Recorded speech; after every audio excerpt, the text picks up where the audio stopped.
vaxtınız xeyir olsun. Mən Adgözəl Lakşin. Psixologiya sahəsində və xüsusən insan psixologiyası haqqında metodist. Bugünkü mövzumuz ondan ibarət olacaq ki, şəxsi inkişaf və şəxsi inkişafın metodologiyası. Gələk bu mövzu ətrafında ümumən danışaq.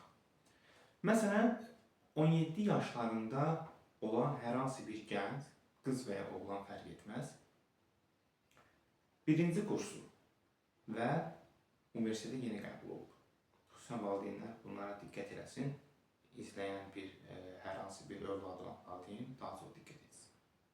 Övladında bu kimi halları ona müsbət tərzdə aşılamaq üçün. Bəzən o yaşlarda olan gənclər bunu fərq etmirlər. Fərqinə varmırlar. Fərq etmirlər, düşünmək bunu. 17 yaşında birinci kurs olan bir gənc universitetə yeni qəbul olub və mütləq şəkildə insan özünü inkişaf etdirmək üçün ya hal-hazırda, yəni ölkəmizdə inkişafın təbii ki yolları çoxdur.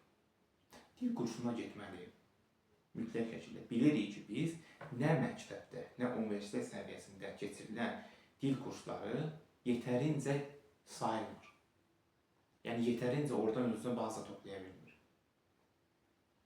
Ona görə əksər gənclərimiz ya evlərində YouTube sayəsindən, yəni ya həmin qeyd etdiyimiz YouTube platformasından və ya digər sosial şəbəkələrdən öyrəndiyi qədər və hər hansı bir kursda, kollektiv və ya fərdi getdiyi hazırlıq mərkəzlərində öyrəndiyi və oradan aldığı bu bilikləri heç zaman nə məktəbə, nə də universitetdən ala bilmir.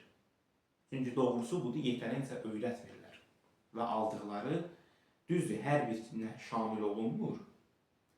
Sadəcə yetərincə öyrətmədikləri də məlum məsələdir. Yəni bunu heç kim nə dana bilməz, nə yox, əsla elə deyil deyə bilməz. Elə olsaydı, nə üçün hazırlıqlara gedilirdi? Elə məktəb səviyyəsində öyrənib gedib universitetə qəbul olardı. Hazırlığa getməyən hər hansı bir şagird mi olub? 100-dən mində bir nadir hallarda.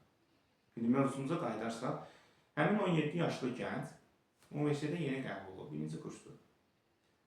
Bu ilk öncə dil kursuna yönləndirilməli və ya hər hansı kompüter sayəsində ofis proqramlarına yönləndirilməli. Çünki ilk başda hər zaman CV-də sadə işdən mürəkkəbinə qədər ilk yazılan sual ondan ibarət olur ki, ofis proqramlarını bilirsənmi? Ən sadəsi. Və hər hansı bir dil biliyin varmı? Rus, İngilis daha çox istifadə olunur.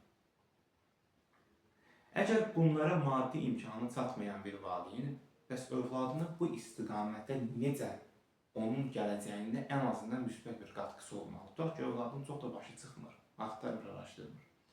Könüllü dövlət orqanları var, dövlət müəssisələri var. Ekologiya və Təbii Sərvətlər Nazirliyi, Dövlət Miqrasiya Xidməti, yaxud qeyd edə bilərik, Master 1 asan xidmət mərkəzləri var və ya Master 2-si var onun həmçinin. İndi o istiqamətlərdə gedən şəxslər daha çox bilirlər.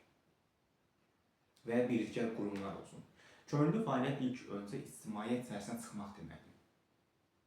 Və bildiyiniz qədərilə də bəzi könüllü müəssisələr vardır ki, müəyyən məvacib də verir hətta.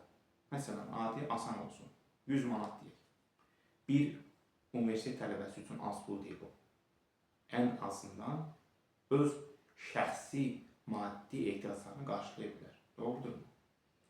Ona görə hər zaman şəxsi inkişaf dedikdə ilk öncə insanın əli çatıla biləcəyi yerlərə getməlidir.